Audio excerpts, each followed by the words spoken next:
আসসালামু আলাইকুম ভিউয়ার্স। আমিও ভালো আছি, আমার দিনকাল ভালোই কাটতেছে আপনাদেরকে নিয়েই।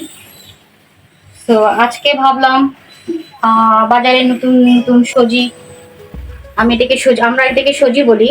তো সবাই হয়তো এটাকে কচুমুখী বলে। তো দেখলাম কচিমুখী উঠছে, তো এটা নিয়ে এসে সুন্দর করে কেটে একটু আমি ভাপিয়ে নিয়েছি, মানে একটু হাফ সিদ্ধ করে নিয়েছি, করে ছেড়ে নিয়েছি। এটা দিয়ে আমি মাছ রান্না করবো। কড়াই দিয়ে দিছি চুলায়, দেন তেল দিয়ে দিব।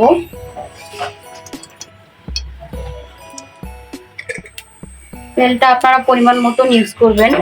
তেল দিয়ে দিলাম কড়াইয়ে, দেখতে পাচ্ছেন আপনারা।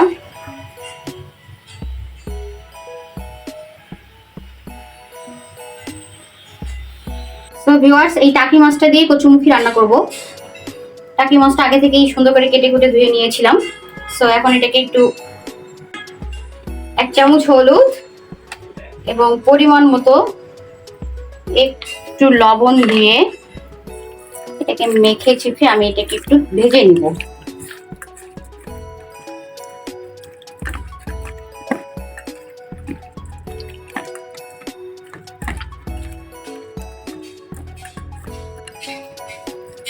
এভাবে মাখার কারণ হচ্ছে যে মাছের যে একটা ফ্লেভার থাকে সেটা আর কি কেটে যায়। লবণ হলুদ দিয়ে একটু মেখে রাখলে,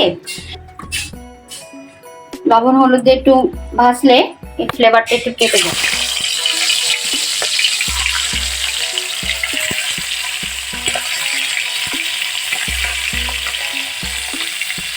টাকি মাছ দিয়ে কচুমুখিটা রান্না করবো।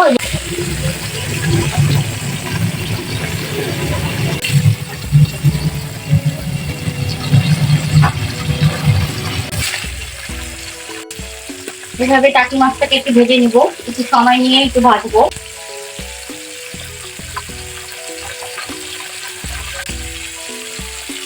ব্রাউন ব্রাউন কালার হলে এটাকে নামিয়ে ফেলবো।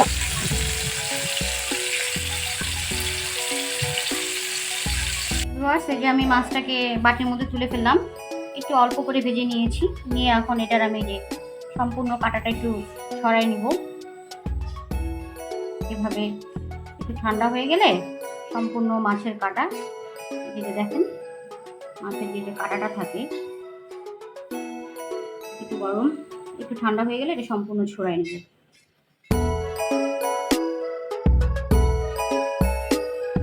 টাকি মাছটা তুলে নেওয়ার পর আমি ওই কড়াইতেই আবার একটু তেল দিয়ে 2টা পেঁয়াজ কেটে কুচি কুচি করে নিয়েছিলাম সেটা দিয়ে দেবো। দিয়ে এখন এটা আমি ভাজতে থাকবো। আর মশলাটা তৈরি করবো কচুমুখী রান্না করার জন্য। 4-5টা মরিচ কেটে নিয়েছিলাম, সেটা দিয়ে দিব।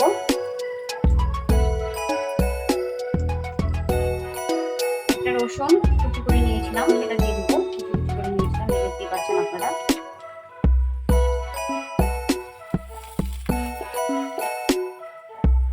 দেন 1 চামচ লবণ দিয়ে দিব।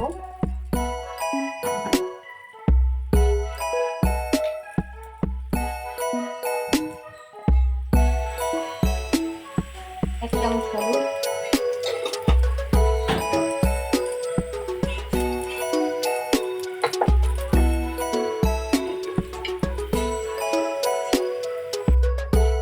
এক চামচ শুকনো মরিচের গুঁড়ো,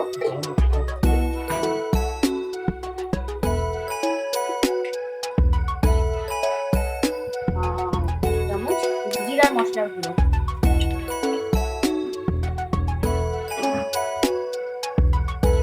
এখন একটু পানি দিয়ে মশলাটাকে এইভাবে ভুনতে থাকবে।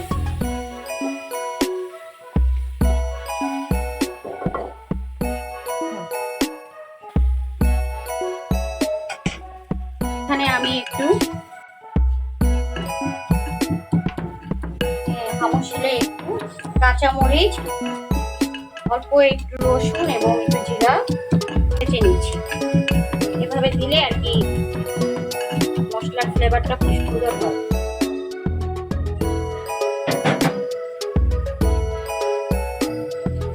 মশলাটা দিয়ে দেবো 2 চামচের মতন, দিয়ে এটাকে একটু একটু ভালো করে আমি একটু মশলাটাকে কষাবো। মশলাটা কষা হয়ে গেলে আমি সুজি মুখিটা দিয়ে দিই, এই রান্না করবো।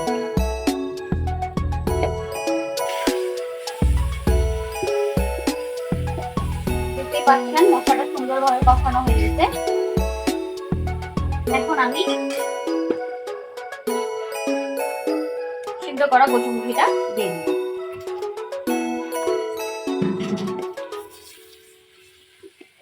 দিয়ে এটাকে আমি সুন্দর করে কষাবো। কচুমুখিটা একেবারে আমি গলায় দিই, একেবারে মনে করেন যে গলায় দিই।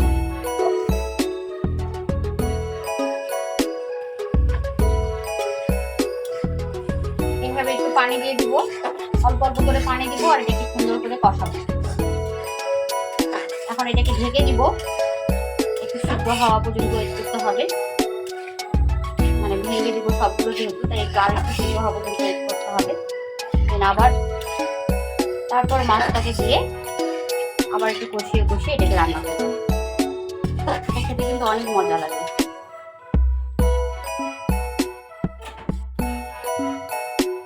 তো ভিউয়ার্স, এভাবে এটাকে একটু ডাল ঘুটনি দিয়ে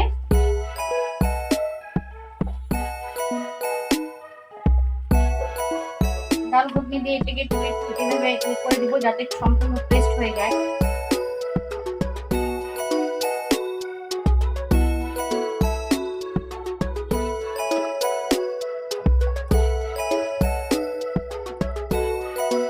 কচুমুখিটা কিন্তু একটু সময় ধরে কিন্তু একটু কষাতে হবে। অনেকক্ষণ ধরে এটা কষানোর পরে যেভাবে এখন ডাল ঘুটনি দিয়ে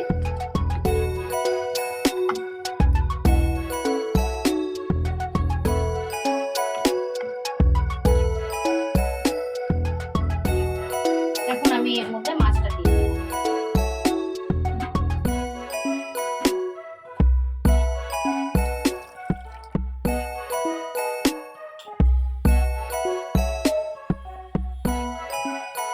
তো এই যে মাছটার কাটাগুলো সব আমি বেছে নিয়েছি।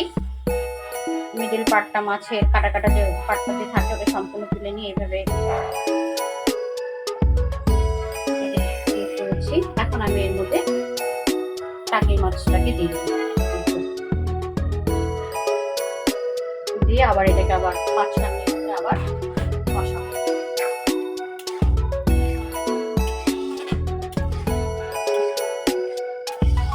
স্বাদের একটা তরকারি কচুমুখি দিয়ে টাকি মাছ, যেটাকে আমরা বলি নাকুনি শাক।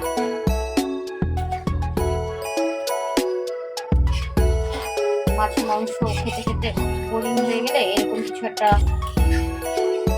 তরকারি একটু ঝাল ঝুল দিয়ে খেতে, ভাত খেতে ভালোই লাগে।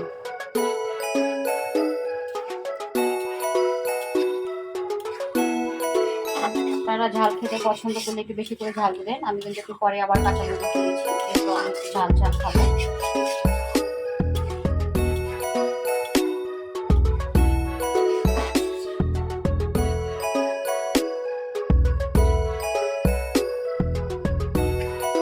এভাবে অনেকক্ষণ ধরে একটু 5-10 মিনিট কষাতে হবে। মানে কচুমুখির যেটা আঠালো আঠালো ভাব কষাতে কষাতে একটু চলে আসে। আপনাদেরকে পরে বাটিতে পরিবেশন করে দেখাচ্ছি আফটার 5 মিনিটস। আপনারা দেখতেই পাচ্ছেন যে কত সুন্দর একটা কালার চলে এসেছে, এবং এই দেখেন যে ডাল ডাল এবং পুরোটাই কিন্তু মাছটা কিন্তু কচুমুখির সঙ্গে একদম মিক্সড আপ হয়ে গেছে। এখন ভাত খেলে সুন্দর ভালো লাগে।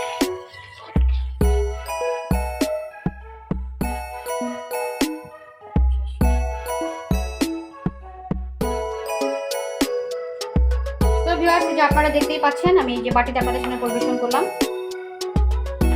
এই যে মাছের টুকরোগুলো ভিতরে টাকি মাছ দিয়ে, কচুমুখি এন্ড টাকি মাছ দিয়ে হচ্ছে এটাকে আমরা বলি নাকুনি শাক। এটা অনেক মজা লাগে। তো আপনারাও বাসায় ট্রাই করবেন। ইনশাআল্লাহ আবারও দেখা হবে নতুন কোনো রেসিপি নিয়ে। সবাই ভালো থাকবেন, আর অবশ্যই আমার চ্যানেলটি সাবস্ক্রাইব করবেন। যদি আমার রান্নার ভিডিওগুলো আপনাদের ভালো লেগে থাকে অবশ্যই সাবস্ক্রাইব করবেন এবং বেশি বেশি শেয়ার করবেন, লাইক করবেন, কমেন্টে জানাবেন। আজকে এখানেই শেষ করছি। আসসালামু আলাইকুম, আবারও দেখা হবে। আল্লাহ হাফেজ।